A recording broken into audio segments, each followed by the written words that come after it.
I didn't take Pixar seriously the first time I heard about it.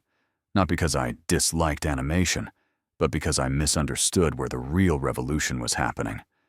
I thought Pixar was about technology, about computers, replacing pencils, about shiny visuals, and clever rendering tricks. That's the story most people tell. It's also the wrong one. Pixar didn't revolutionize animation by drawing differently. It revolutionized it by telling the truth about how stories are made, and then building a system that protected that truth at all costs, even when it was expensive, slow, and emotionally brutal. Pixar did not begin as a storytelling studio. It began as a technical orphan. Born out of Lucasfilm's computer division, it was a group of engineers obsessed with what computers could do visually, but with no clear commercial home. When Steve Jobs bought the division, it wasn't because he saw Toy Story in his head. It was because he believed instinctively that technology and art should not live in separate buildings. That belief nearly bankrupted him. For years, Pixar bled money. Hardware sales failed. Software didn't save them. The company survived on patience, not profit. This matters because revolutions rarely start with confidence. They start with stubbornness. The partnership with Disney didn't magically solve everything. In fact, it made the stakes higher. Pixar was betting that a fully computer-animated feature film could hold emotional attention for 90 minutes, something no one had convincingly done before. Skeptics everywhere said the same thing: the tech is impressive, but it's cold. People won't connect. Pixar heard that criticism and did something radical. It agreed. The problem wasn't the computer. The problem was the story. This is where Pixar quietly changed the industry. While other studios treated story as something you polish at the end, Pixar treated story as something you break repeatedly until it survives. Scripts were torn apart. Entire acts were rewritten. Characters were redesigned not for appeal, but for emotional clarity. Jokes were sacrificed if they didn't serve truth. Months of work were thrown away without apology. This wasn't perfectionism. It was respect for the audience. Pixar assumed viewers were emotionally intelligent and deserved coherence, not spectacle. Toy Story worked not because it was the first of its kind, but because it was honest. It wasn't about toys. It was about insecurity, jealousy, obsolescence, and belonging. Universal fears smuggled into a children's movie through plastic characters. That formula became Pixar's signature, not as a checklist, but as a discipline. Every film asked the same uncomfortable question: what is this really about underneath the premise? Finding that answer took time. Time Pixar protected fiercely. What allowed Pixar to keep doing this was culture, not talent alone. Ed Catmull, one of Pixar's quiet architects, understood something most creative leaders don't. You don't prevent bad ideas by hiring smart people. You prevent bad movies by creating an environment where people can criticize without fear. Pixar institutionalized candor. Brain trust meetings weren't about hierarchy. They were about truth. Directors weren't protected from feedback. They were expected to invite it.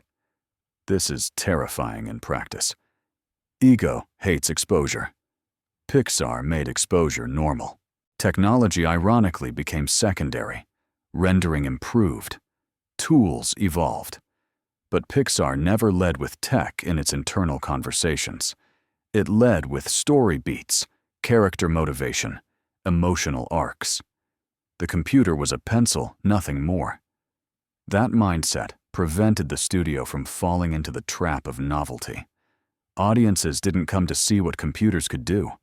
They came to feel something familiar through unfamiliar forms. The success that followed could have easily killed this culture. Hit after hit creates complacency. Pixar resisted by ritualizing failure. Early screenings were expected to be bad. Rough cuts were embraced. Directors were taught that embarrassment was part of the process, not a sign of incompetence. This normalized struggle at a time when most studios punish it. Pixar didn't pretend genius was effortless. It made effort visible. As Pixar grew, merged with Disney, and became the gold standard, the pressure intensified. Expectations hardened. The margin for error shrank. Yet the internal rule stayed the same. Story first, ego last. When films stumbled, the response wasn't panic, but diagnosis. What truth did we miss? What fear did we avoid? That reflective discipline is rare in any industry, let alone one driven by deadlines and budgets. Pixar's real revolution then wasn't animation. It was process. It proved that creativity scales only when honesty scales with it. That you can build a factory for feelings if you design the factory around trust instead of control. Most companies scale by removing friction. Pixar scaled by protecting the right kind of friction, the friction of disagreement, revision, and doubt. And this is where the story deepens, because once you build a system that depends on vulnerability, success itself becomes the greatest threat. And Pixar's revolution forces us to confront what happens when a culture built to challenge itself becomes an institution expected to deliver magic on schedule. And the sentence continues into the next phase, where excellence, expectation, and endurance collide. And the real test of Pixar's legacy begins, where success stopped being proof and started being pressure, because once Pixar became synonymous with excellence, the very system that protected honesty now had to operate under the weight of expectation. When you are unknown, failure is private. When you are Pixar, failure becomes a referendum on your soul. This is the phase where most creative organizations quietly abandon their principles, not because they want to, but because fear starts disguising itself as efficiency. Pixar faced that danger head-on, and the outcome was never guaranteed. As the slate expanded and the release calendar tightened, the old luxury of time became scarce. Sequels arrived not as betrayals, but as stress tests. Could the culture survive repetition? Could the brain trust still speak freely when the brand itself had become a promise to shareholders and audiences alike? The temptation to protect the machine rather than the movie was real. Yet Pixar learned that protecting the machine was precisely what would kill it. The answer wasn't to retreat into nostalgia or double down on formulas. It was to reassert the same uncomfortable rule the film tells us what it needs, not the market. This meant allowing good people to be wrong in public, allowing films to start badly, allowing directors to stumble and recover without being replaced by committees. Pixar institutionalized the idea that early failure is not a flaw in leadership, but a requirement of originality. That stance cost money. It cost sleep. It cost confidence in the short term. But it bought something priceless: resilience. When films missed the mark, Pixar didn't scapegoat. It learned. When films soared, Pixar didn't canonize process. It stayed curious. The Disney acquisition could have erased this culture. Instead, Pixar insisted on guarding it. Autonomy wasn't negotiated as ego. It was negotiated as necessity. You cannot mass-produce vulnerability. You can only protect the conditions that allow it. Pixar kept its brain trust independent, its directors accountable to peers rather than executives, and its leadership focused on environment over instruction. Ed Catmull's insight remained the compass: you don't control creative people by controlling them. You control the system so the best ideas can win. Technology continued to advance, but it never led. New tools served old questions: who is this character when no one is watching? What are they afraid of?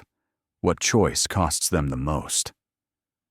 Pixar films matured alongside their audience, tackling grief, aging identity, and purpose with increasing subtlety. This evolution wasn't strategy. It was trust. Trust that children are emotionally capable. Trust that adults never stopped needing animated stories. Trust that truth scales better than spectacle. The real legacy of Pixar's revolution is not a list of hits. It is a method for sustaining creativity without mythologizing genius. Pixar demystified inspiration and replaced it with practice. It showed that excellence is not the absence of doubt, but the willingness to face it together. In an industry addicted to shortcuts, Pixar chose rigor. In a culture that rewards certainty, Pixar normalized questions. And here is the part builders should carry with them. Pixar proves that culture is not what you say when things go well. It is what you protect when they don't. Story first wasn't a slogan. It was a sacrifice.